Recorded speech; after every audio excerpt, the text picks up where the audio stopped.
Il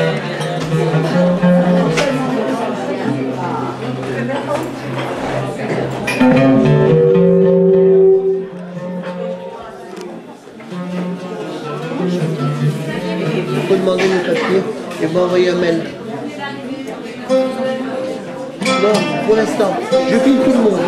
Ceux qui veulent pas être mis sur YouTube, ceux qui ne veulent pas être, ceux qui veulent mettre sur YouTube, m'envoient un mail, je m'envoie à Pascal, un papier. Parlez plus fort.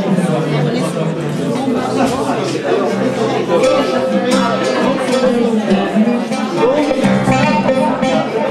là, si vous voulez être mis sur YouTube, il n'y a pas de problème. Ou je peux vous mettre avec un nom référencé, à ce moment-là, je vous envoie un lien. Il n'y a que vous qui pouvez vous voir. Il n'y a que vous qui pouvez vous voir et les personnes qui auront le lien. Ça, c'est le mode non référencé. Le mode référencé, le mode public, comment on peut voir. Vous direz. Mais attention, c'est par mail qu'il faut l'envoyer. C'est là-bas, c'est chez vous. C'est ma secrétaire pour votre qui fait la police. Il n'y a pas d'erreur. Comment? Si vous envoyez. Mais je dis, il y a un truc, il n'y a pas d'erreur, je ne sais pas, quelqu'un qui est ailleurs et je vais vous envoyer. Elle peut ne pas se tromper. Si vous le dites, elle ne se trompe jamais. Ah bon, c'est ça que je veux. Mais il faut le dire dans le mail. On ne met sur YouTube que ceux qui le demandent. Et s'ils veulent être sur YouTube en non référencé, et bien en mode non référencé. Voilà. Et ça, c'est pas marqué dessus. C'est au moment où vous dites je vais être sur YouTube, on vous propose par retour, référencé ou non référencé, vous choisissez. C'est très bien fait, madame. J'ai une super secrétaire.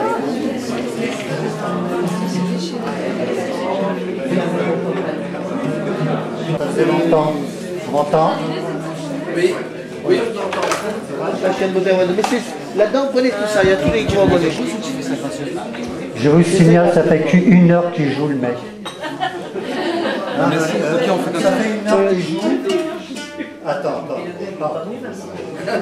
Avec jeu, je crois qu'il y a. Ah, tu le fais sur... Alors, je vous signale que ça fait une heure qu'il joue, vous êtes en train de bavarder. Je sais pas, vous faites quoi? Quand même, hein. Moi, je l'écoute. Oui, avec toi. Toi aussi. Il y a un génie dans le... Alors, un peu ça marche, un peu ça marche pas. C'est le café de Paris. Café Bazar. Alors, le café Bazar, pas mal. Donc, les mille et une nuits, eh ben, les mille et une nuits, c'est quoi? C'est du rêve, c'est de l'imaginaire, c'est pas du n'importe quoi. C'est toute une histoire qui se raconte à travers des siècles et des siècles. La Sherazade, la chère Sherazade, on peut se poser beaucoup de questions sur Sherazade, un Malek. Parce que Sherazade, si on la transpose à aujourd'hui, qu'est-ce qu'elle est? Elle n'est pas très féministe, hein, entre nous. Elle n'est pas féministe, attendez. Elle est en train de raconter des histoires, un type plein de pouvoir, autoritaire, et un grand sultan, enfin bref. Elle raconte tout ça pour garder sa vie, mais est-ce que vraiment une femme engagée, féministe, irait faire des concessions pareilles? Pas d'accord, Moussa, pas d'accord, Moussa. Ah, d'accord. Pas d'accord. Alors toi, Ginevra, tu irais raconter, je sais pas moi, des histoires à Hollande, rien que pour pas qu'il te sucre ta retraite. Moussa. J'irais lui raconter des histoires pour lui montrer Oui. une supériorité. Oui. Et ça, c'est du féminisme. Oui. C'est surtout Les avis sont partagés. Moussa, il était très beau le mec. Le tortionnaire, là, l'autoritaire. Il était d'une beauté sublime. Oui. Ça compte énormément pour une femme. Bon, enfin bref, je voulais pas vexer les cocus, hein. Excusez-moi. Il y avait, maestro, il y avait à Bagdad, sous le règne du calife Haroun al-Rachid, c'est Sherazade qui cause là-bas,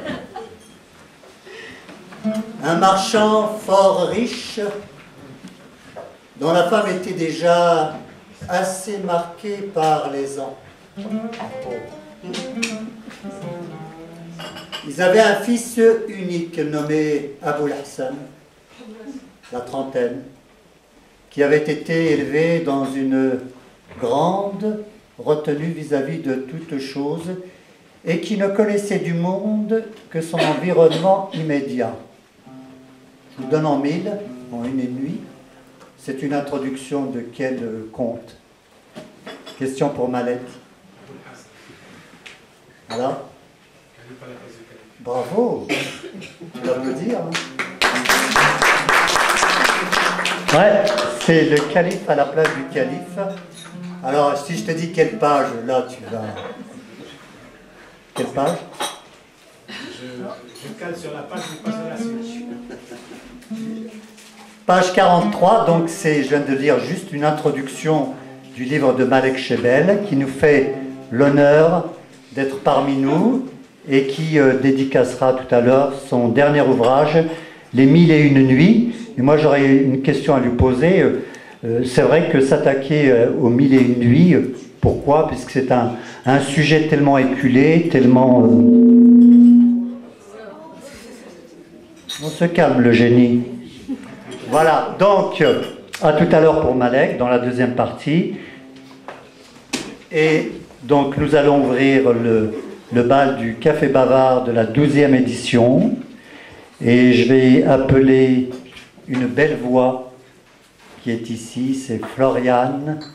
Alors, je crois qu'elle est hors sujet, Floriane. Complètement. Mais c'est pas grave, hein.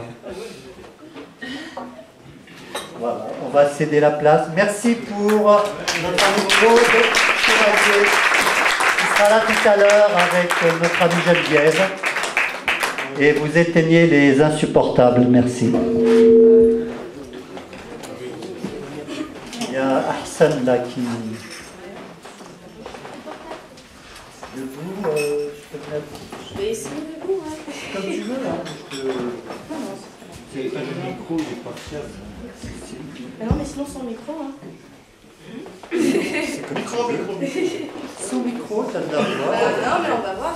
Au pire, t'en fais. Bah oui, je crois que tu fais...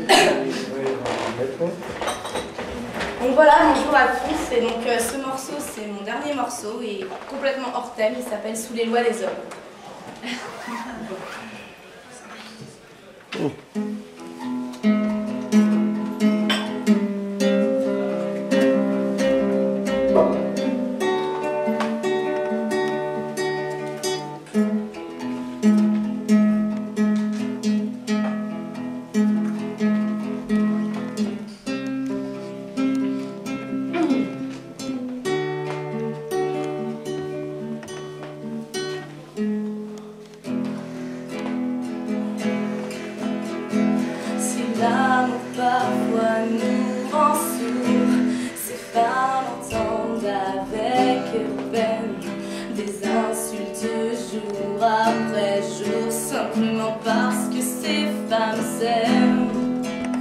Bien sûr, y a pas que des jours tristes, mais trop souvent de la violence.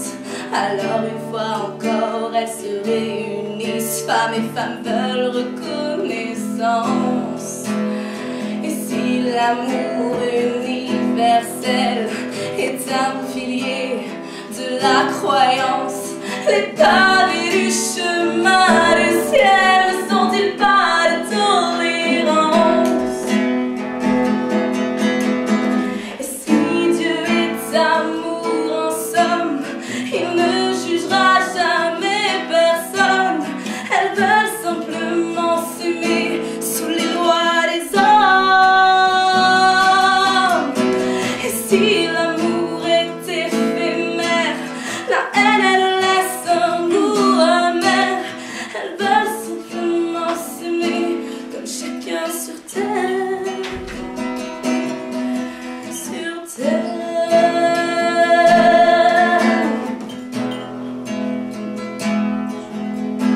Si l'amour parfois nous rend sourds, ces hommes entendent avec peine des insultes jour après jour, simplement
colère, voit la peur de l'autre, la peur du même. Et on déploie dans la fureur des slogans honteux imprégnés de haine. On hurle à la virilité, on réinvente les lois divines pour mieux cacher son incapacité à mettre sa peur en sourdine. Prêcheur d'amour universel, est-ce là le pilier de vos croyances? Les pavés du chemin du ciel ne sont-ils pas de tolérance? Et si Dieu est amour en somme, il ne jugera jamais personne. Elles veulent simplement s'aimer sous les lois des hommes. Et si l'amour est éphémère, la haine elle laisse un goût amer. Elles veulent simplement s'aimer comme chacun sur terre. Et si Dieu est amour en somme, il ne jugera jamais personne. Ils veulent simplement s'aimer sous les lois des hommes. Et si l'amour est éphémère, la haine elle laisse un goût amer. Ils veulent simplement s'aimer comme chacun sur terre. Sur terre.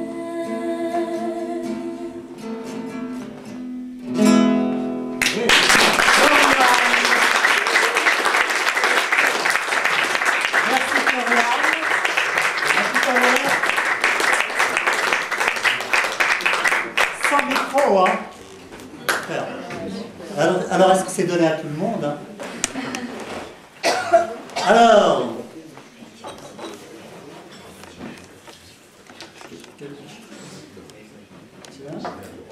d'habitude il passe en dernier. C'est Christian Brenne. Déjà, hein, quand on passe en premier, c'est... Bah, déjà, je fais la salle. Hein. C'est dur. Je fais la salle, quand même. Tu seras bref et circoncis. Qu'est-ce que j'ai dit? Non, c'est ça, c'est ça. Hein? On se comprend, hein? Bien.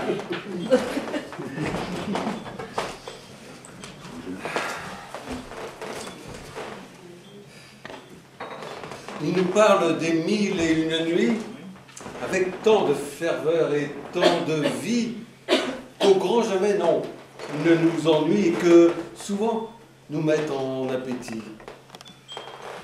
Il nous parle d'un monde fabuleux, de reines, de sabbats et de trésors, de nuits de plaisir, d'instants merveilleux, de danse et de femmes aux superbes corps.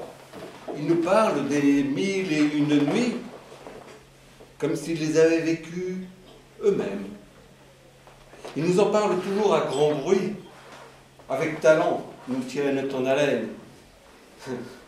Ces gens-là, voyez-vous, sont des conteurs. Merci. Des raconteurs d'histoires pour enfants. Que je veux. Des enjoliveurs, des bonimenteurs, qui inventent des rêves tout le temps. Eh bien moi, mes amis, je vais vous dire, 1001 nuits, ce n'est rien du tout. 1001 nuits de divin plaisir, si ça les fait rêver, moi je m'en fous.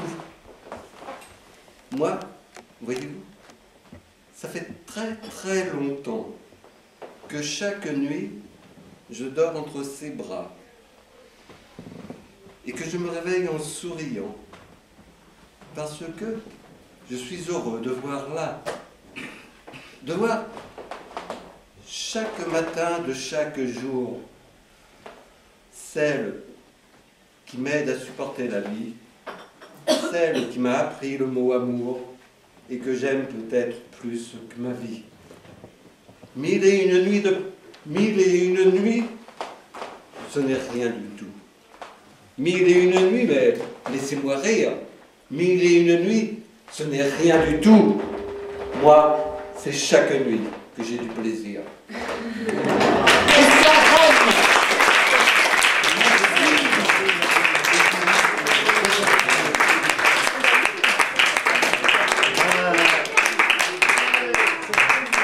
T'as une danse entre les mille et nuit, quoi. Ah non, pas du tout, pas du tout, pas du tout. Mais c'est pas assez, je veux dire.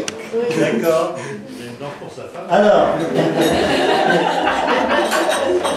Alors, j'appelle Ginevra. Les deux. Les derniers seront les premiers cette fois. Eh oui. La table m'emprisonne, vois-tu. Elle ne veut pas que je monte sur scène. Ginevra, Bien. que je ne présente plus. Si? Si. La Ginevra.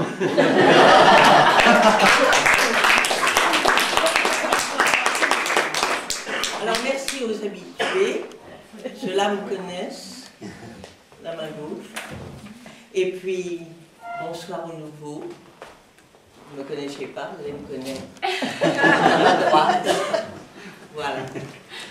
Bon, les mille et une nuits, c'est du rêve. C'est un peu d'érotisme, c'est un peu de... Oh. Ah, le beau souvenir. Grand saule, vieillissant au bord d'une rivière, je me souviens d'un temps où les eaux étaient claires.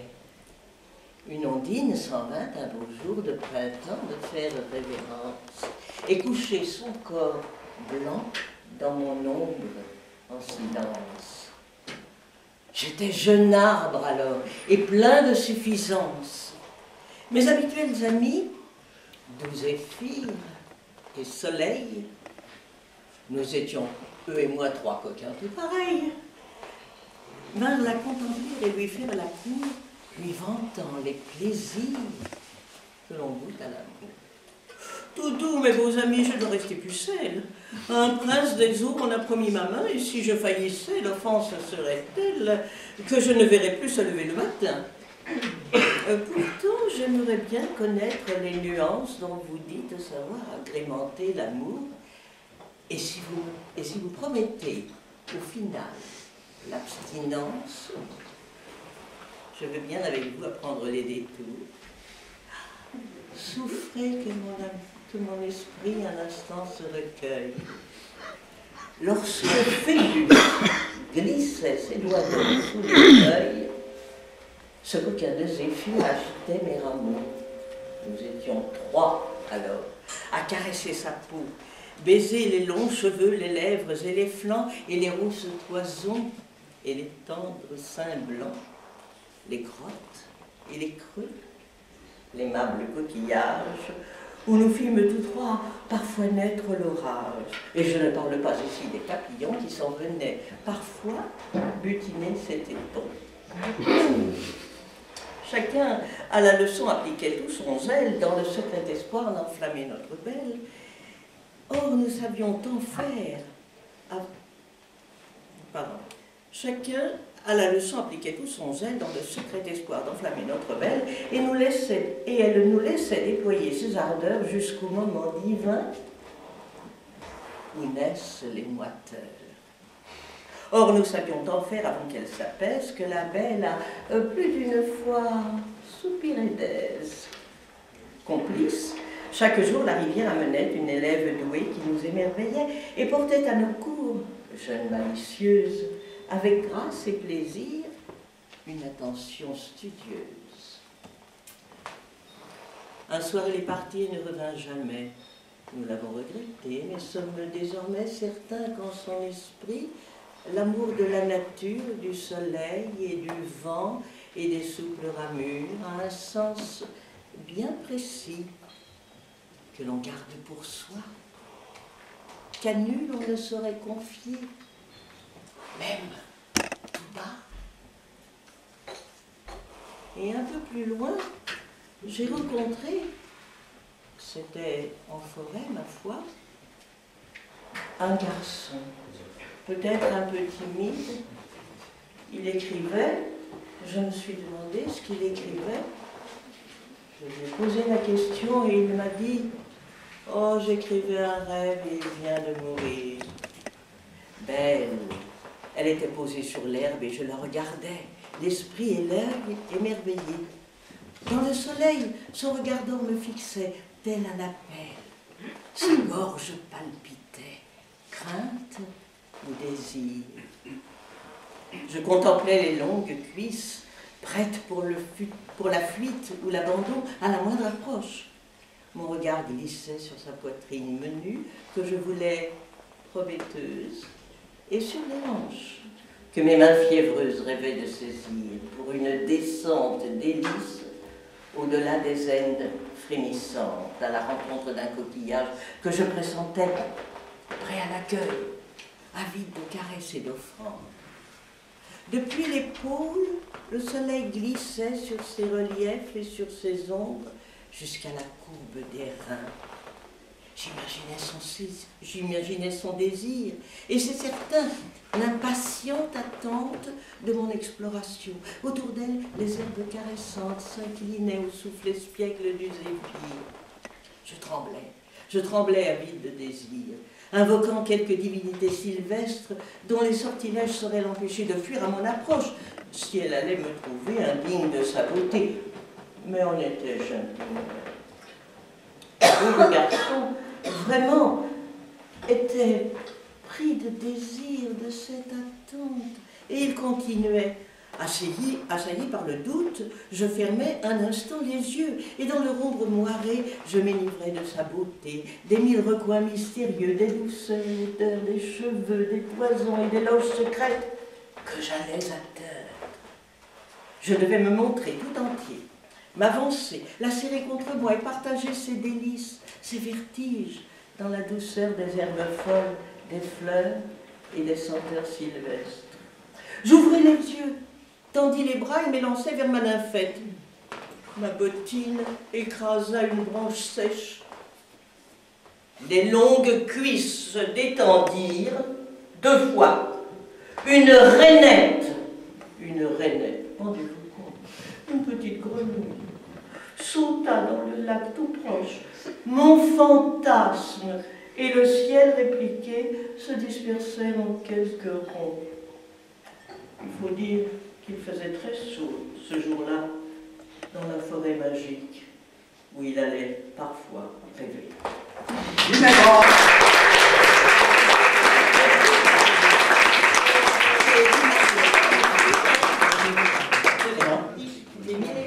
Tu étais dans le sujet. Merci. Alors, on peut utiliser le micro. Oui.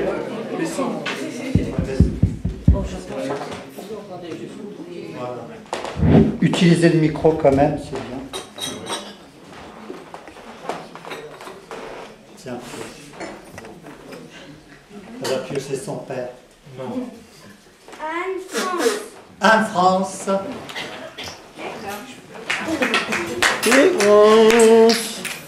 La musique que je m'habille, hein. Bonsoir, messieurs, dames. Bonsoir. Musique. Salut.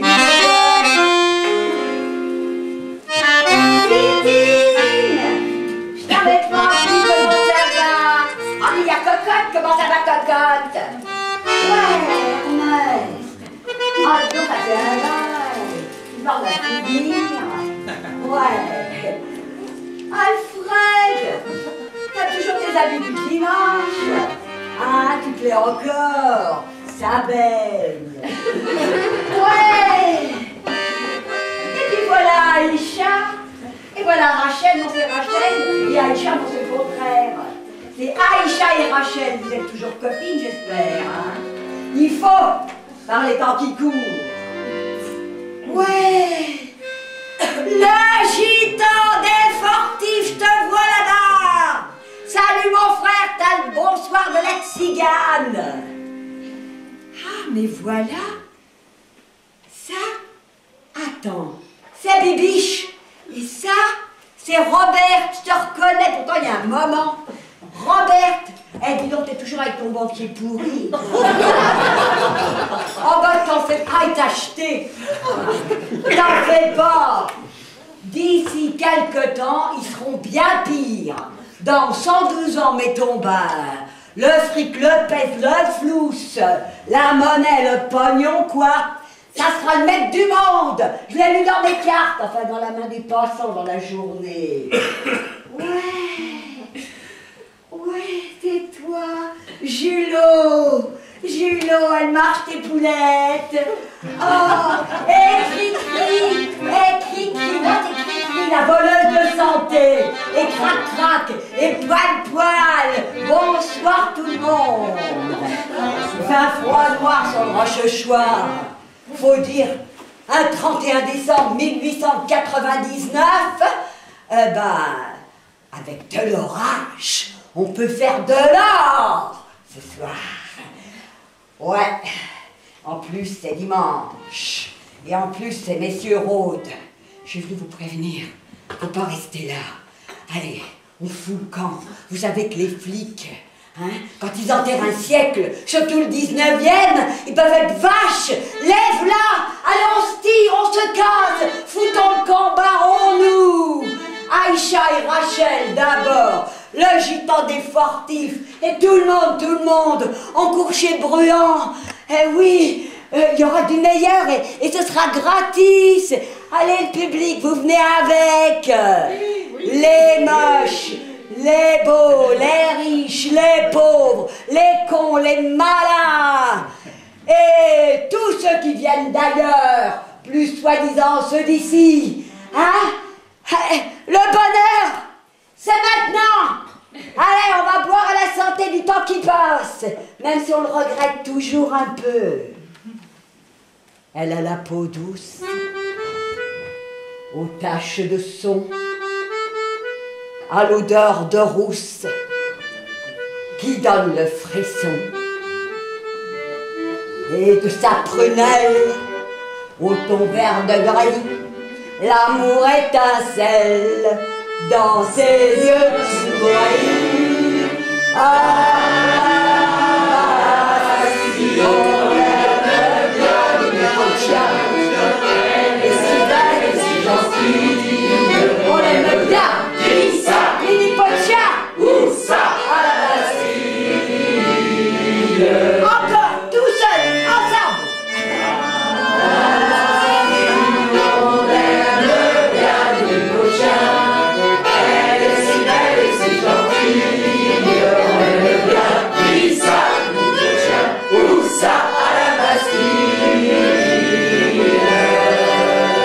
Bonsoir, messieurs, dames. Écoutez le tzigane. Et je vous quitte.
Tu étais hors, vraiment hors.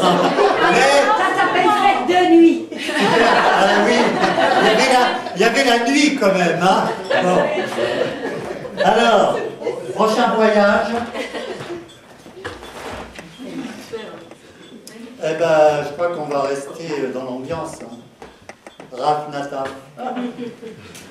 Alors Raph, je le connais depuis déjà quelques années. Je te laisse un micro ou pas? Oui, tu m'as dit. Et j'ai changé de programme encore. Un poème.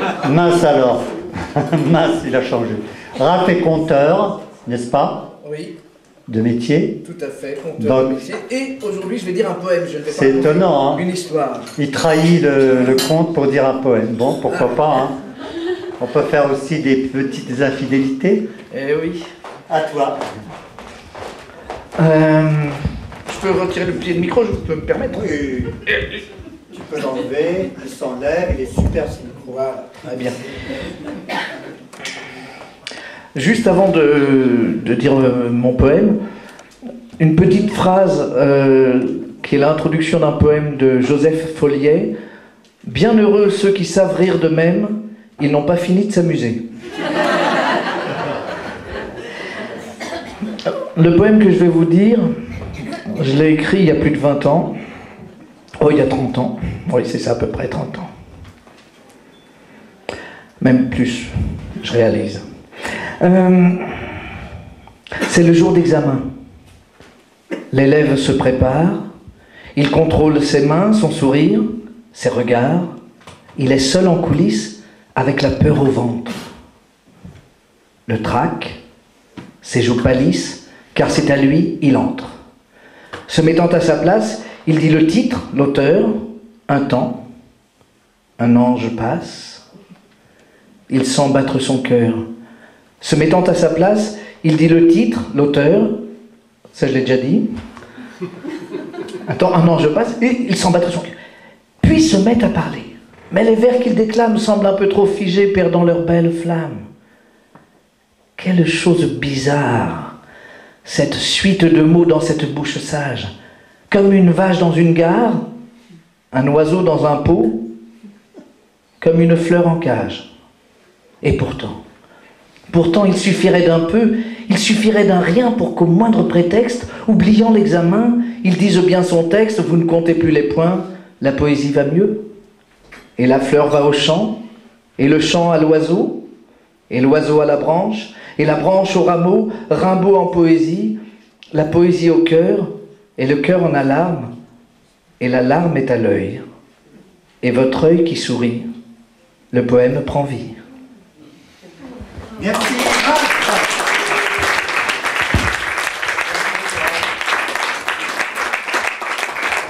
Je ne sais pas pourquoi il a changé, il devait dire un Boris Vian, mais fais ce que tu veux. Hein. Alors, le prochain voyage. Merci, papa. Merci.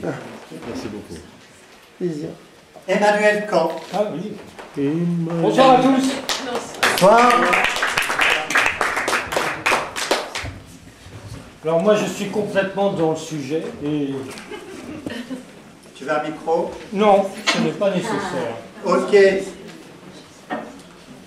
Voilà.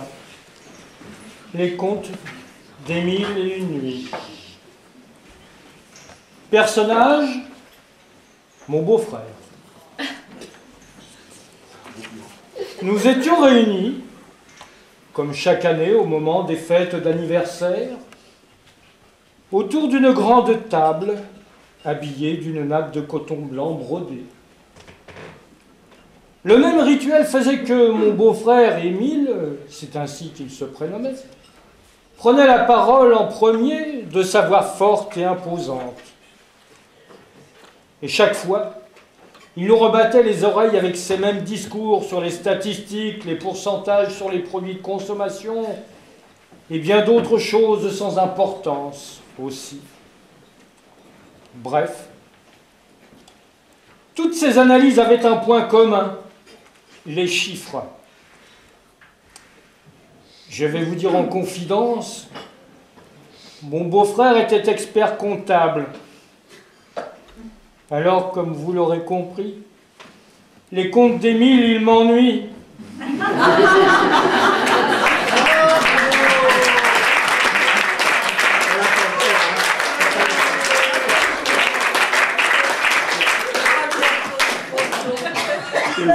Scheherazade. Sur le Tour de France cycliste, étape du Tourmalet, il fait très chaud.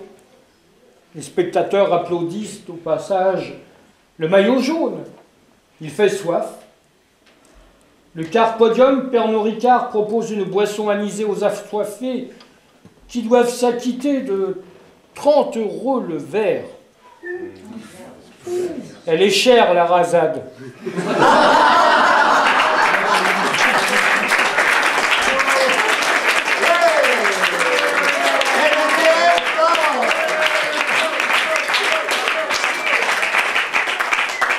Bon, je la ferai plus alors. Hein. Vous en avez des comme ça? Pas mal. Merci Emmanuel.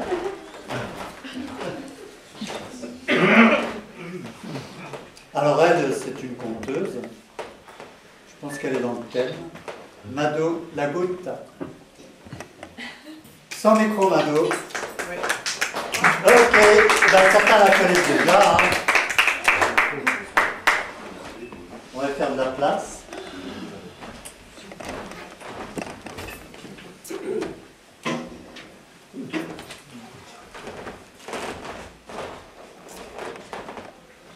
Eh bien, à vous de juger si je suis dans le thème ou pas.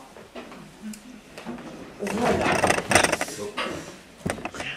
Tandis que la belle Scheherazade, chaque nuit, à la lueur d'une chandelle, raconte une histoire pour sauver sa vie, de l'autre côté de la terre, Marie quitte la sienne, à la lueur d'une même bougie. Allongée sur son lit, elle fait le bilan de sa vie.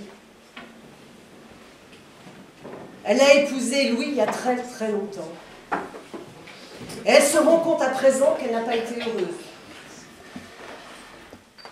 Pourtant, elle l'a choisi.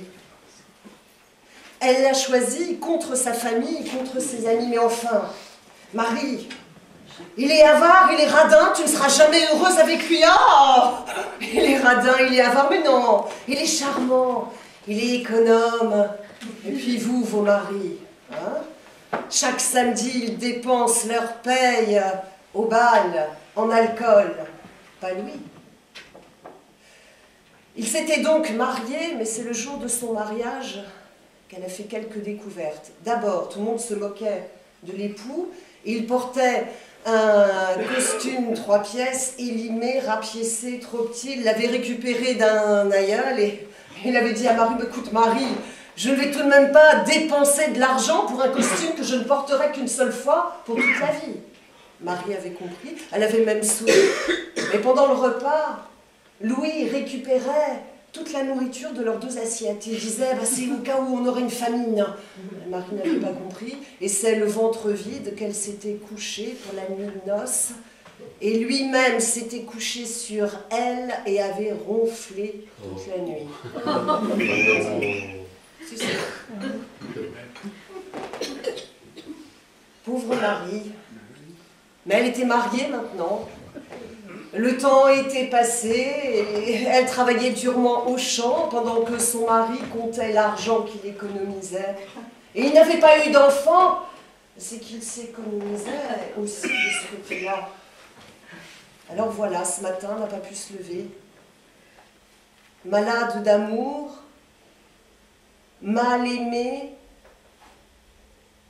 assoiffée, affamée, elle se mourait de fatigue.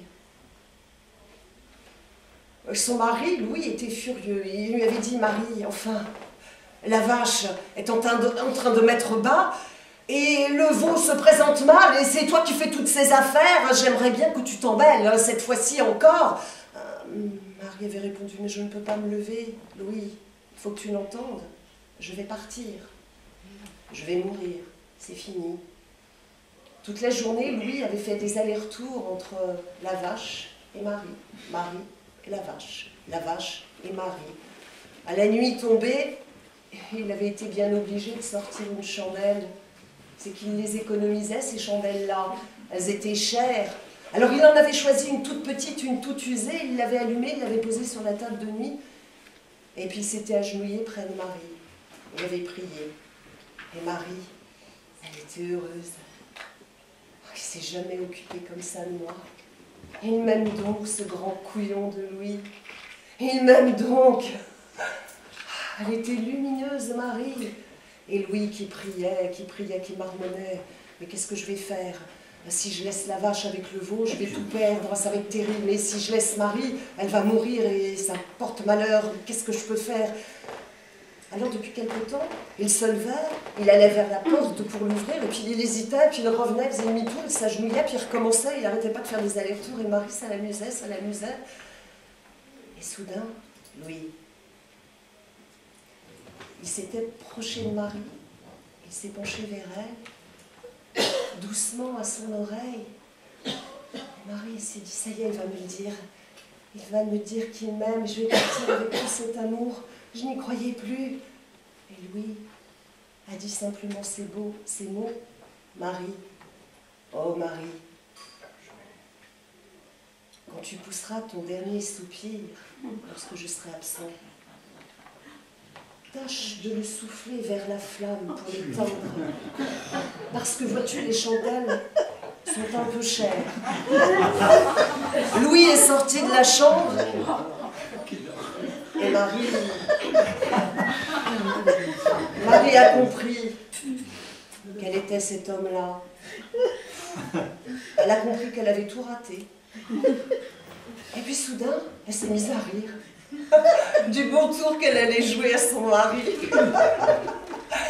La chandelle mourrait de sa belle mort. Et quant à elle, elle soupirerait son dernier soupir à l'opposé de la flamme. Et le lendemain matin, quand Louis s'est approché de Marie, il l'a vue si belle dans son sourire, si radieuse. Il n'en revenait pas. Il ne l'avait jamais vue aussi souriante. Vous voyez, chaque jour, il y a des femmes qui meurent sous les coups de leur mari. Il y a aussi des tas de femmes qui meurent d'être mal aimées. Oui, d'être mal aimées par leurs époux. Alors, vous autres, messieurs, quand vous nous appelez mégères, vous devriez réfléchir un peu, à part Christian, vous devriez réfléchir un peu à votre façon de nous aimer. Et je crois que c'est un peu cela que la belle Scheherazade essaye de nous dire avec tous ses contes. Quoi que tu en penses, mon cher. Quoi que j'en pense. Merci. Madame la Goutte.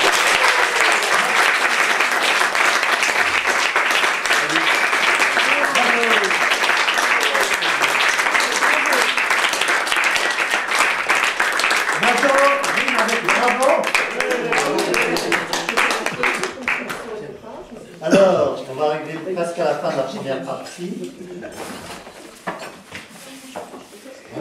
Pascal Guézou. Alors lui, c'est le clown poète, hein, n'est-ce pas? Ah bah je te laisse. Applaudissez-moi tout de suite. Ah bah oui, ça c'était un petit besoin d'un micro. Je sais pas, parce que j'ai rien révisé, donc je vais dire ça. Avec le micro?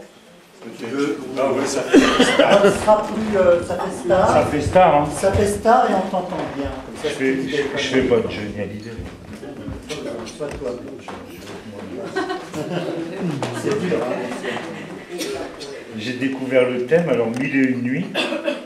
Je vais vous raconter l'histoire d'une nuit qui s'est passée il y a très longtemps dans ma jeunesse.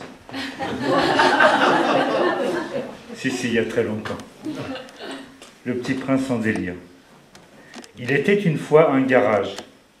Quelles sont ces choses bizarres? Tout cela ressemble à un pâturage, un monde dirigé par le hasard. Une jeune fille très jolie est au cirque du bonheur. Un clown, dans sa folie, va lui ouvrir son cœur. Dit le mouton. M'entends-tu? Dessine-moi un aviateur, avec une charrue et des milliers de couleurs. Mais que fait cet éléphant rose? Il n'arrête pas de bouger. Et ce lion, pourquoi est-il morose? Parce qu'un nouveau roi est appelé à régner. Ce soir, tout bouge. Il n'y a plus de moi, le noir épouse le rouge, le ciel est notre toit. Raconte-moi les étoiles. Regarde celle-ci. La vois-tu briller? La plus grande qui se dévoile. c'est l'étoile du berger.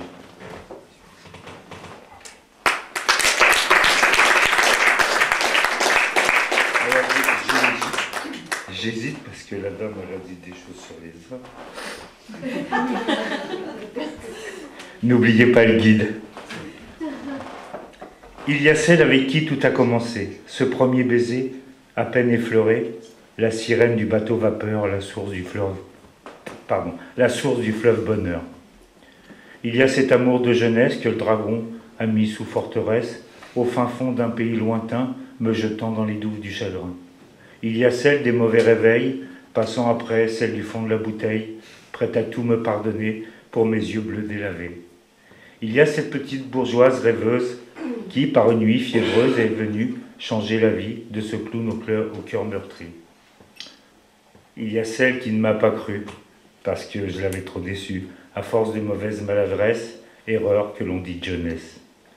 Il y a celle qui a dressé la potence, qui a prononcé la sentence, me condamnant à l'enfer au point de jouer avec Lucifer. Ces femmes, je voulais les remercier, même les autres qui ont très peu compté. Elles m'ont prise dans leurs bras et laissé partir sur le chemin vers toi. Pascal,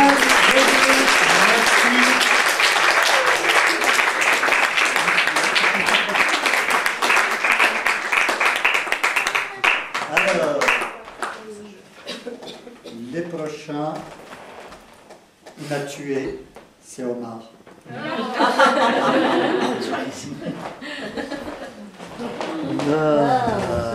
Le rire m'a tué.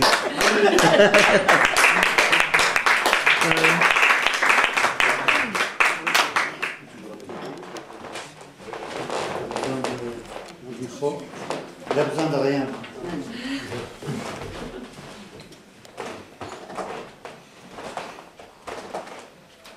Dernièrement, j'ai participé à un spectacle. La salle était comble. Il y avait beaucoup de dames. Alors, j'arrive sur scène. Je dis bonjour. Après, je dis aujourd'hui, mesdames, je suis venu pour vous. Tous mes copains sont partis au salon de l'auto. Moi, je suis venu au salon de l'occasion.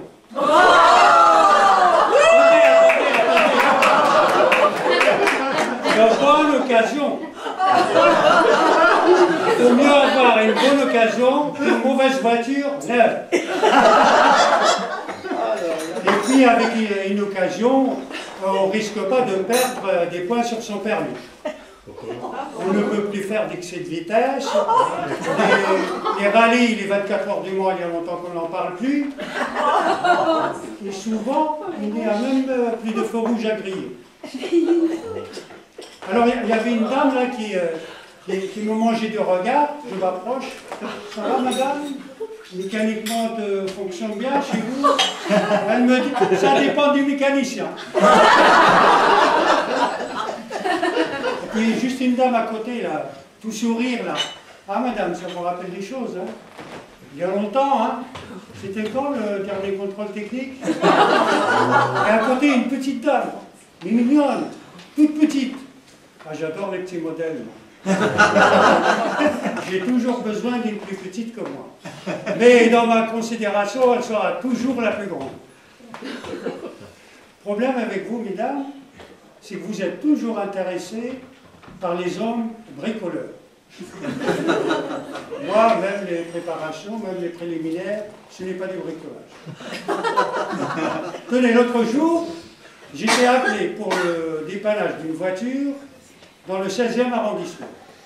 J'arrive là-bas, du côté d'Auteuil, je rentre dans les meubles, dans le hall, il y avait une grande dame, avec un chapeau avec des fleurs, plein de fleurs, des fleurs partout. Ça me rappelle Babylone, les jardins suspendus. Après, je monte dans l'étage, j'arrive à la porte, je frappe, on m'ouvre, il y avait de la musique, puis il y avait une dame qui était là.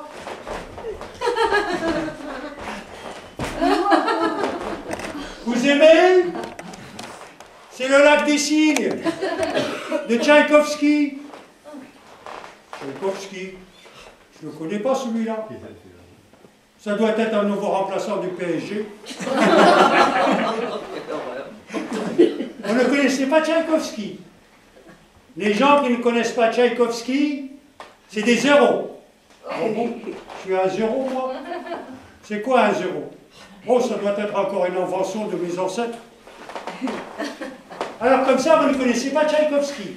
Enfin non, madame. Vous ne connaissez pas Tchaïkovski. Ah, madame, arrêtez, s'il vous plaît. Hein. Avec votre Tchaïkovski, vous me cassez les noisettes. Ah. Vous connaissez. Hein. Oui, vous connaissez. Je connais rien du tout. Hein. Ah. Je suppose que vous connaissez aussi la Belle au bois dormant. Le bois dormant. Ah non, madame, moi je connais le bois d'Arcy. Et alors, il se trouve que ce soir-là... Ah, après, madame, s'il vous plaît, elle est où la voiture à dépanner?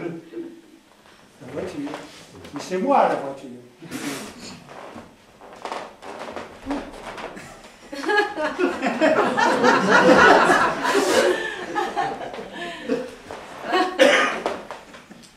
Il se trouve que ce soir-là, chez cette dame, la 5 était en panne. Ben, je suis passé par Canal+. Après, il me dit, dis donc, monsieur le dépanneur, je croyais que vous étiez philosophe. Oui, je suis philosophe. Cela ne m'empêche pas d'être aussi manœuvre aux travaux. C'est ça la polyvalence.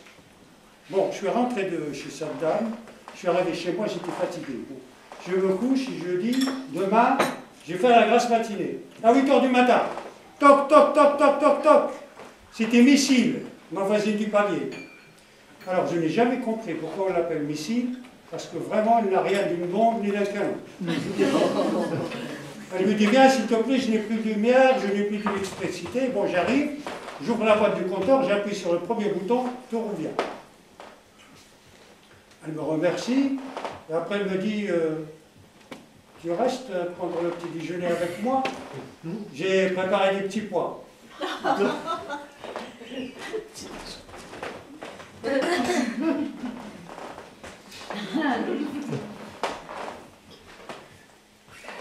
Je n'ai rien contre les petits pois, mais la voisine. C'est un polo. Et il faut voir comment elle s'habille. Hein. C'est une enseignante. Je me rappelle de Moussa quand il était enseignant. Le pantalon il manquait toujours 20 cm. Alors, ah oui, il n'y avait pas que ça. Hein. Ah puis il est curieuse, ma voisine. Elle pose de ces questions. Omar, tu as commencé à quel âge? Moi, 14 ans, notice en main avec une dame mariée. Et quand tu n'es pas là, tu es où? Ben, quand je ne suis pas là, je suis ici. Alors, je sors de chez ma voisine du palier, voilà la dame du deuxième qui me tombe dessus. S'il te plaît, viens me dépanner, j'ai les WC qui sont bouchés. J'arrive chez cette dame-là, bon, je ne savais pas quoi faire, c'était grave. Hein. Et après, j'ai eu une idée. Je lui ai dit, vous avez un aspirateur? Je lui ai dit, oui. Je lui ai dit, donnez-moi l'aspirateur. J'attrape l'aspirateur et puis, bon, ça y est, il est bouché. Après, il fallait ouvrir le sac, il fallait vider le sac, l'aspirateur. J'ouvre le sac, il y a une dame là-dedans. Qu'est-ce que vous faites ici, vous? On me dit, je suis le premier, on n'arrive même plus à faire pipi tranquille.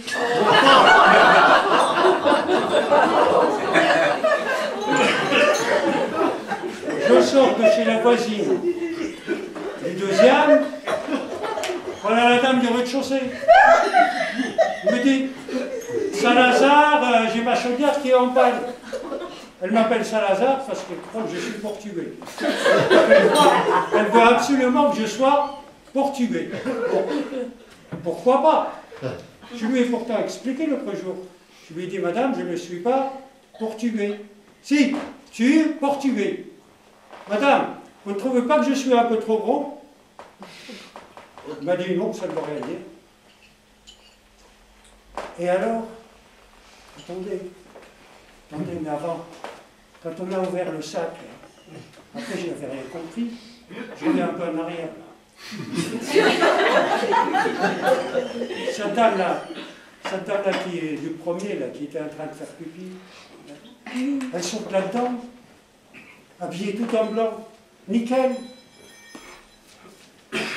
L'intérieur du sac, une vraie crèche. Elle me saute dessus. Lâchez-moi, madame, je ne vous connais pas. Elle me dit, moi, je te connais. Je savais que du deuxième, tu allais directement au rez-de-chaussée. Hein? Tu ne crois pas que je vais me laisser griller? J'ai une course à faire, j'en ai pour 1 heure, et dans 1 heure, je t'attends au premier. Bon. Donc je rencontre cette dame-là qui me prenait pour un Portugais. Et alors on arrive chez elle. La bonne surprise. Je n'aurais jamais cru qu'une dame de cet âge-là avait une aussi belle chaudière. Bon, elle me dit, puisqu'on est là, on attaque tout de suite. Voilà, je commence le travail, le ramonage. Voilà qu'elle se met à gémir et à crier. Je ne comprenais pas. Je n'avais pas ma main dans son sac. J'avais les mains au panier. Et elle continue à gémir et à crier. Vas-y, vas-y, encore. Vas-y, Salazar. Vas-y, vas-y, vas-y. Salazar, vas-y, Franco.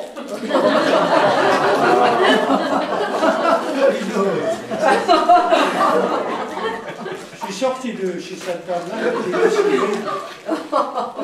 Je n'en pouvais plus. Je monte chez moi. J'arrive sur mon panier. Sherazade, l'amour de ma vie, elle m'attend devant ma porte. Le bonheur. Sherazade, elle me saute dans les bras. J'aimerais que ce moment soit infini. J'aimerais que cet instant soit éternel. Je suis l'homme le plus heureux du monde. Sherazade, nous sommes les plus heureux du monde. Et c'est là que ce mot des réveils sonne.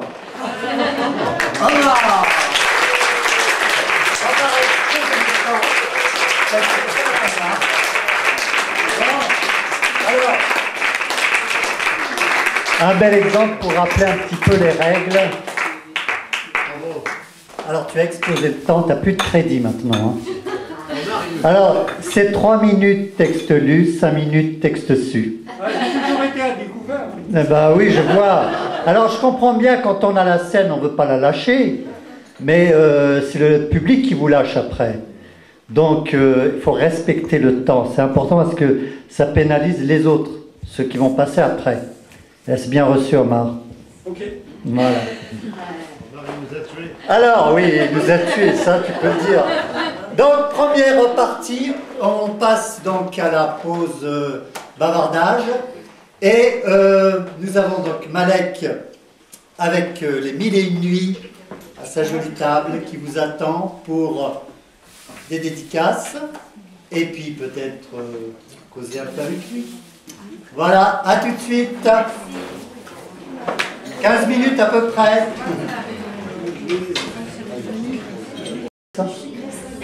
Voilà, on a bien bavardé. On a bien... Ginevra, on a bien bavardé, Ginevra?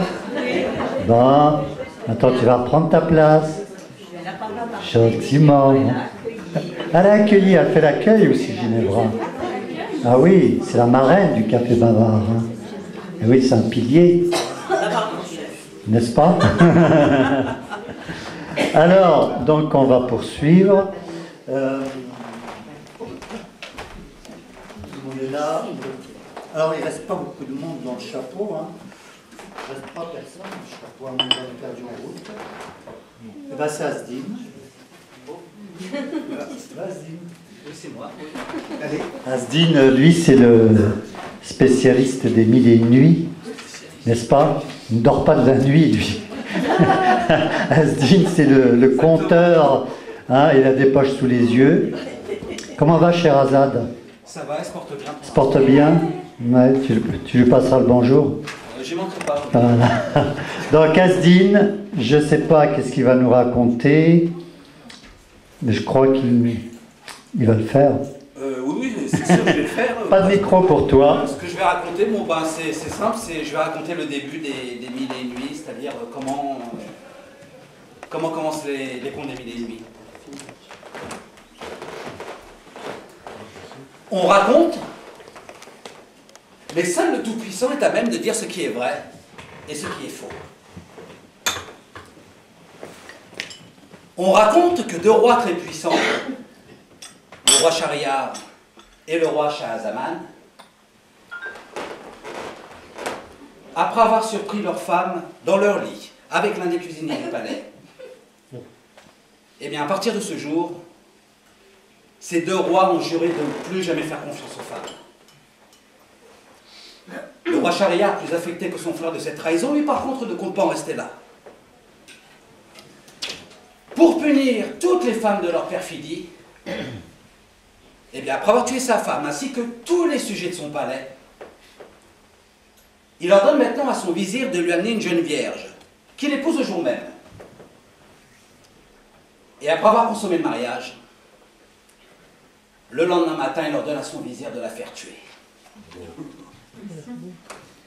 Et les jours et les mois suivants, c'est la même chose.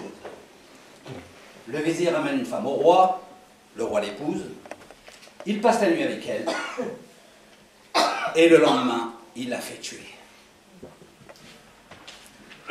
Toutes ces femmes exécutées inquiétaient les habitants du royaume. Ils se demandaient si quelque chose ou bien quelqu'un pourrait calmer la colère du roi. Or, dans ce royaume, il y avait une jeune femme qui était plus particulièrement révoltée par l'attitude du roi Shahriar. Cette jeune femme se prénommait Shahrazad. Shahrazad avait une sœur qui s'appelait Dunyazad. Shahrazad et Dunyazad étaient les deux propres filles du vizir, du roi Shahriar. Certains poètes de l'époque, en parlant de Shahrazad, disaient d'elle que lorsqu'un homme la regardait, waouh, la lune aussitôt se mettait à rougir.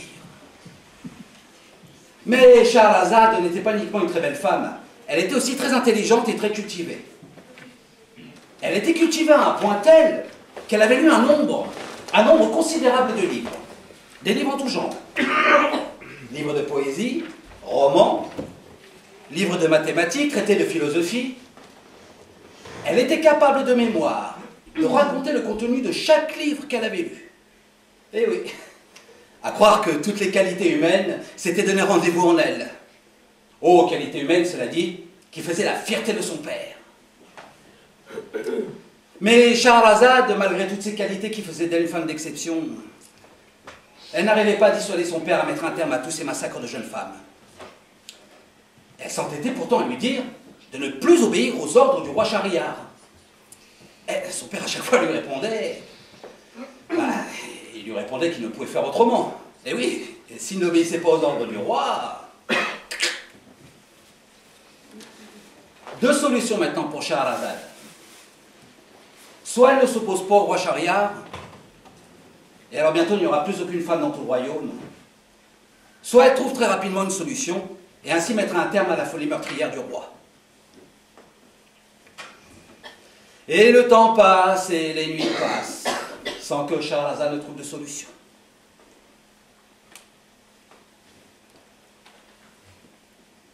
Et un matin, comme si la main du Tout-Puissant s'était posée sur elle pendant son sommeil, Shahrazad trouve enfin une solution.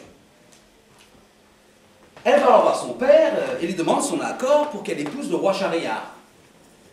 Son père, bien sûr, s'opposera au mariage. Et oui, parce qu'il sait très bien qu'après la nuit de noces, le roi lui ordonnera de tuer sa fille. À force d'insister, Shahrazad finira par convaincre son père de célébrer le mariage.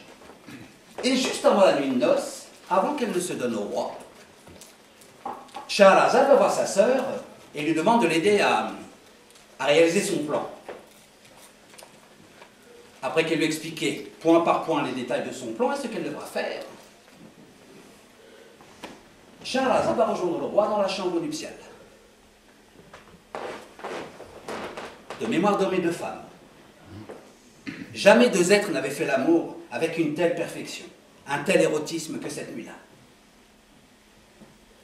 Et quelques heures avant le lever du soleil, prémisse d'une mort certaine pour Scheherazade, Dunyazad fera son entrée dans la chambre nuptiale. Et avec elle, c'est tout le stratagème de Scheherazade qui se met en place. Comme il était convenu dans leur plan, Dunyazad demande à Scheherazade de lui raconter une histoire avant que le roi ne la tue. Le roi, n'y voyant pas d'inconvénient, bien au contraire, et oui, vu qu'il souffrait d'insomnie depuis quelques jours, accepte. Et Scheherazade se met à raconter une histoire. Écoute, écoute petite sœur, écoute ô mon roi. Écoutez l'histoire que je vais vous raconter. Et elle raconte. Elle raconte pour sauver sa vie et celle des autres femmes. Et elle raconte, et elle raconte, et elle raconte. Et dès que les rayons du soleil apparaissent, Scheherazade interrompt son récit. Et elle dit au roi que s'il veut connaître la fin de l'histoire, eh bien il devra attendre la nuit suivante. Très curieux de connaître la suite du récit, le roi prend son mal en patience et reporte l'exécution de Scheherazade. Et la nuit venue, Scheherazade reprend son histoire là où la vérité. Son histoire maintenant terminée. Le roi qui était complètement hypnotisé par la voix enchanteresse de Scheherazade, lui réclame une autre histoire. Alors que les rayons du soleil n'étaient pas encore levés sur le royaume, Scheherazade déroule le fil d'une nouvelle histoire et elle raconte, et elle raconte, et elle raconte. Écoute, écoute petite sœur, écoute ô mon roi. Écoutez l'histoire que je vais vous raconter. Maintenant que mon récit s'arrête, mais il est bien loin d'être terminé, que va-t-il advenir du roi Shahryar et du roi Shahzaman? Et Scheherazade en racontant des histoires, réussira-t-elle à adoucir le cœur cruel du roi Shahryar? Eh bien, seule la suite de l'histoire nous le dira.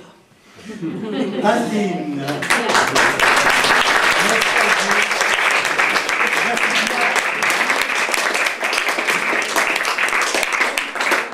Croyez-moi, s'il avait plus de 5 minutes, il serait encore là. Oui. Oui. Alors, Martine Sialom, celle-là. Elle est dans la poésie, je crois. En rapport avec Hortense.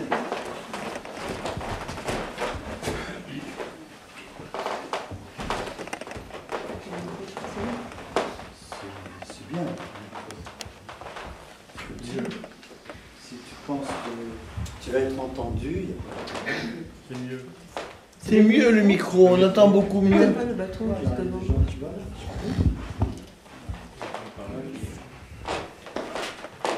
Je vais vous réciter un poème intitulé « Et la mer et l'amour » de Pierre de Marbeuf. Et la mer et l'amour ont la mer pour partage. Et la mer est ta mère, et l'amour est ta mère. L'on s'abîme en la mer aussi bien qu'en l'amour, car la mer et l'amour ne sont point sans orage. Celui qui craint les eaux, qu'il demeure au rivage. Celui qui craint les mots qu'on souffre pour aimer, qu'il ne se laisse pas l'amour enflammer. Et tous deux ils seront sans hasard de naufrage. La mer de l'amour eut la mer pour berceau. Le feu sort de l'amour, sa mère sort de l'eau. Mais l'eau contre ce feu ne peut fournir des armes. Si l'eau pouvait éteindre un brasier amoureux, ton amour qui me brûle est si fort douloureux, que j'eusse éteint son feu de la mer de mes larmes.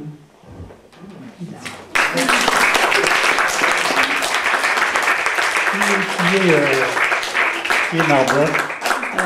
C'est un écrivain du 16e, 17e siècle. J'en sais pas tellement. C'est étonnant, je ne le connais pas. Je suis cultivé. J'ai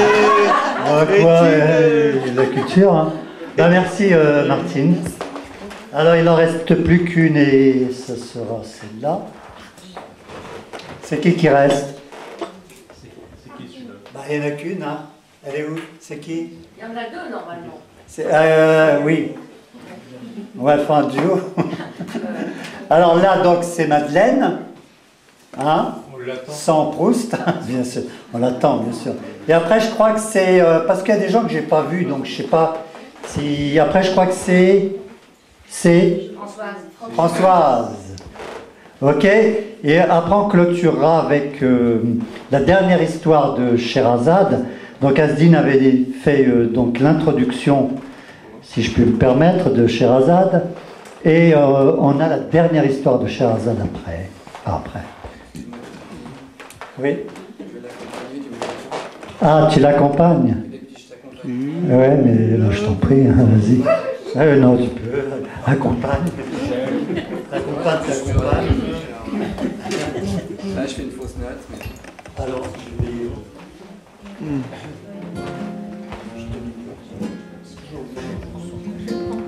Ça fait citron. Hein. Ça fait citron. Hein.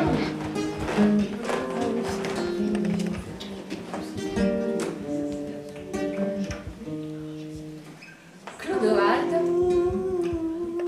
dit petit bonhomme, écarquille ses grands yeux où se reflètent les lumières de la salle des fêtes. Géco et Morétane, ses deux copains Géco, sont à ses côtés. Ils sont tellement heureux que petit bonhomme ait enfin accepté de les rejoindre dans le temps du rêve. Et avec la complicité de tout le petit peuple qui y vit, ils ont organisé cette fête.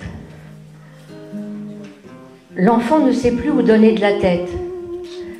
Tout ici est tellement différent de son monde humain, rempli de « ils veulent l'obliger à aller en classe, l'obliger à se laver, à faire ses devoirs. » Aucune place pour la rêverie. Aussi est-il heureux qu'au travers d'un de ses songes, l'enfant a croisé la route des Gécos. Soudain, un joyeux tintamarre. Arrivent en farandole les grenouilles rieuses Cocoy et Ranitomeia, Nerprin le farfadet avec sa copine Luciole accrochée à ses basques, la fée bleue tout voile dehors, et Merlin l'enchanteur qui s'y prend les pieds. Et assis sur la coquille d'Élix, le flamand escargot, Freyr, le roi des elfes. Brusquement, l'obscurité tombe sur la salle. Une silhouette se découpe sur un fond de lave en fusion. Un grand cri fuse. « Va des rétros, Satanas !» Le diable, car c'est bien lui, apostrophe Géco. Il y a un humain ici ce soir, Clodoald. J'exige que tu me le donnes. Ici, c'est petit bonhomme. Il a choisi le temps du rêve. Il ne t'appartiendra jamais. La colère du diable explose. Depuis des millions d'années, je nourris les humains avec mes poisons nommés maladie, haine, mort, guerre. Ah, leur guerre, de sacrée réussite. C'est à elle que je dois ma peau racornie. Hiroshima et Nagasaki, ça te dit quelque chose? Oh, bah bien fait si tu y as brûlé tes ailes. Je t'ordonne de me remettre Clodoald. Bon, écoute, Lucifer. Ici, c'est le temps du rêve où tu n'as aucun pouvoir. Alors, casse-toi vite fait. L'orchestre, sous la férule de Scorpion, explose. Les notes s'envolent, se fracassent sur le parquet, pilonnent les épaules du diable, le renvoyant à son néant. Et la farandole reprend. Petit bonhomme ne tient plus en place. Il saisit les voiles de la fée bleue. Géco et Morétane lui emboîtent le pas. Enfin, la musique s'arrête. Éclat de rire et cris de joie. 8 yeux brillants fixent ce petit bonhomme qui ne voit qu'une minuscule araignée. Bonjour, je suis Agélena. L'enfant la salue et aussitôt une écharpe soyeuse s'enroule autour de son cou. Morétane lui susurre à l'oreille. Ça a été tissé par Agélena et ses copines. Et le scorpion rajoute, il te suffira de la porter quand tu voudras nous rejoindre dans le temps du rêve. La pénombre s'installe petit à petit dans la salle. Berg, le grand troll, prend l'enfant par la main et le conduit devant un mur qui s'illumine. Te voici devant notre auberge de galaxies. Ferme les yeux et entre hardiment.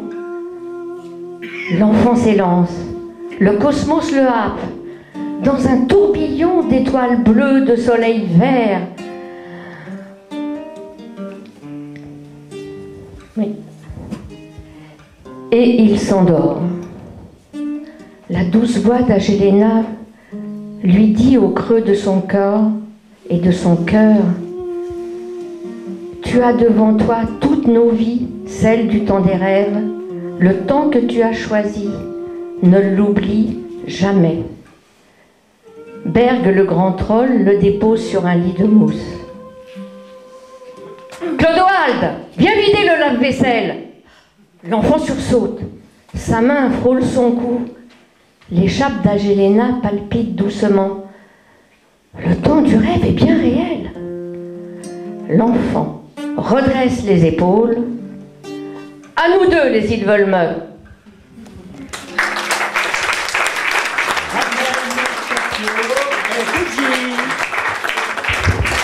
Donc tu n'étais pas la dernière.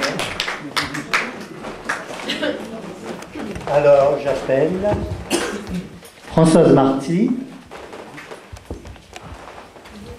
Alors, je ne sais pas si c'est un poème ou... Non, c'est un conte. C'est un conte. Le conte est bon. Je ne sais pas. Et sur la thématique? En parallèle. D'accord. Avec ou sans micro? Sans. Micro, c'est mieux quand même.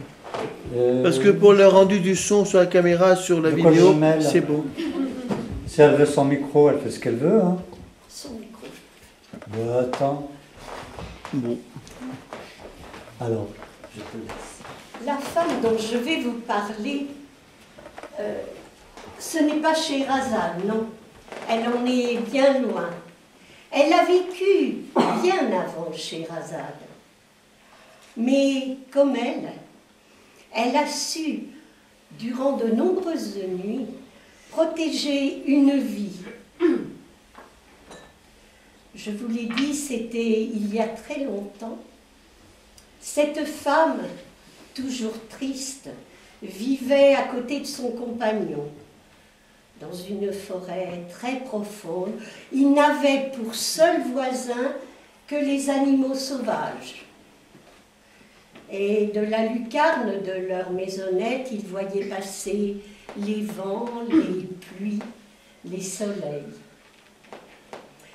Mais si elle était triste, ce n'était pas à cause de cette vie monotone, non, non. Si elle était triste, c'était à cause de l'âme broussailleuse de son compagnon, aussi broussailleuse que sa tignasse et sa barbe. Et quand il voulait se montrer caressant, il l'était autant qu'un buisson d'épines. Le soir, quand il rentrait de la forêt, il poussait la porte d'un coup d'épaule, il posait le fagot de bois qu'il avait ramené pour le feu, il prenait une branche, relevait sa manche, levait le bras et il la battait. Ben oui, c'était sa manière à lui de lui dire bonsoir. les jours ont passé, les nuits ont passé, et puis, un matin d'été, alors qu'elle le regardait s'enfoncer dans la forêt, la femme a posé les mains sur son ventre. Et là, elle a souri. Pour la première fois depuis ses épousailles, elle a souri. Elle était heureuse, elle était émerveillée. Elle sentait en elle une nouvelle vie. Je peux vous dire que son bonheur a été de courte durée, car elle a tout de suite pensé que s'il continuait à l'abattre, il atteindrait cette jeune vie qu'elle avait au fond d'elle. Alors toute la journée, elle a réfléchi avec force, avec désespoir. Elle s'est dit, il ne faut plus qu'il me batte. Et le soir, quand l'homme est rentré, elle a entendu la porte s'ouvrir avec fracas.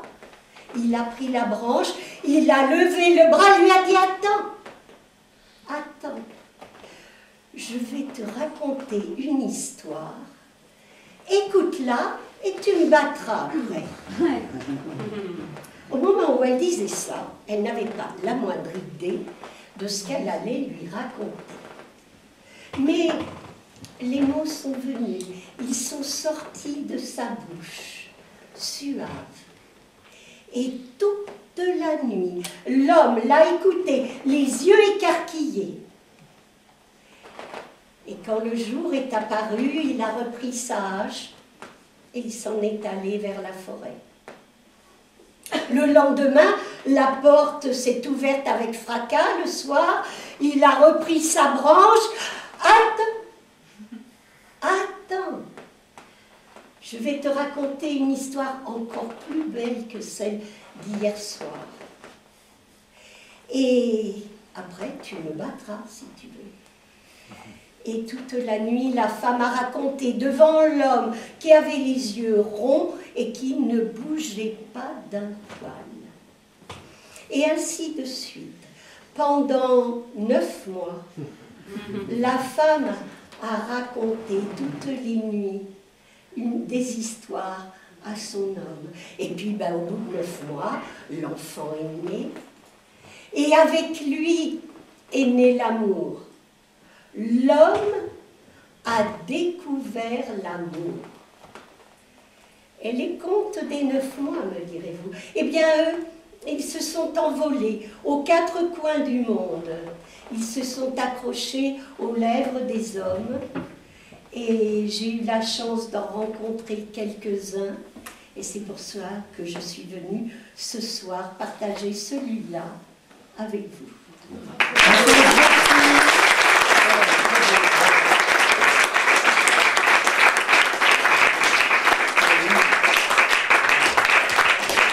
Finalement, Scheherazade a fait des petits. Hein? Il vient d'où ce conte? C'est un conte français. Oui. Henri Gougaud. Oui. Ah oui? Ah, de Gougaud, d'accord. Ok.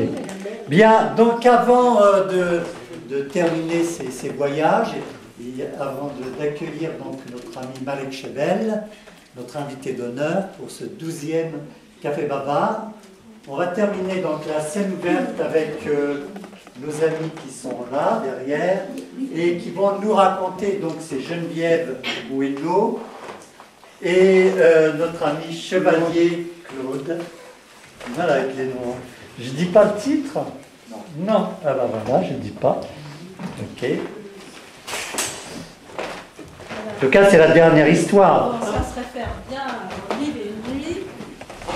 Donc, c'est les accessoires qu'on a d'habitude dans le spectacle et dont on guère se passer. Voilà. Donc, on a entendu toutes sortes de magnifiques nuits. On a eu des évocations des nuits de Scheherazade avec Madou, la Goutte, avec France, avec des tas, avec Omar. Scheherazade était un petit peu partout. Et donc, grâce à ces algorithmes qu'elle avait inventés, puisque Elle était aussi mathématicienne, elle connaissait le grand mathématicien Al-Khwarizmi. Donc toutes ces nuits passèrent jusqu'à celle-ci que nous allons vous interpréter, où Shahrazad, à son tour, prit la parole. Oh, Shahrazad, que cette histoire est splendide. Oh, qu'elle est merveilleuse. Et tu m'as fait voir, ô docte et diserte, des événements qui arrivèrent à d'autres qu'à moi, et à considérer attentivement les paroles des rois et des peuples passés, et ce qu'il advint de choses extraordinaires et dignes de réflexion. Et de t'avoir écouté durant ces 1001 nuits, je ressors avec une âme profondément changée et imbibée du bonheur de vie. Alors, les rideaux s'écartèrent et Dunyazad, la petite sœur, parut, suivie par une nourrice avec des jumeaux suspendus à ses seins, tandis qu'un troisième enfant marchait à quatre pattes derrière elle. Et en souriant, Shahrazad rangea les enfants devant le sultan. Voici, ô mon roi, les trois enfants que durant ces 3 années m'a accordé le rétributeur par ton entremise. Le roi Shahriar, les yeux mouillés de larmes, faisait aller son regard de la mère aux enfants et des enfants à la mère sans pouvoir prononcer une seule parole. Alors Dunyazad, la petite sœur, s'avança. Et maintenant, ô roi du temps, vas-tu faire couper la tête à ma sœur Shahrazad et rendre ainsi orphelins ces 3 petits rois que nulle femme ne saurait soigner et aimer avec le cœur d'une mère? Alors le roi Shahriar, entre 2 sanglots, reprit. Ô Shahrazad, cette nuit qui est la 1001e à partir du moment où nous sommes vus pour la première fois, cette nuit est pour nous une nuit plus blanche que le jour. Et ce disant, il se leva et embrassa Shahrazad sur la tête.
Merci en tout cas dans la palme du timing.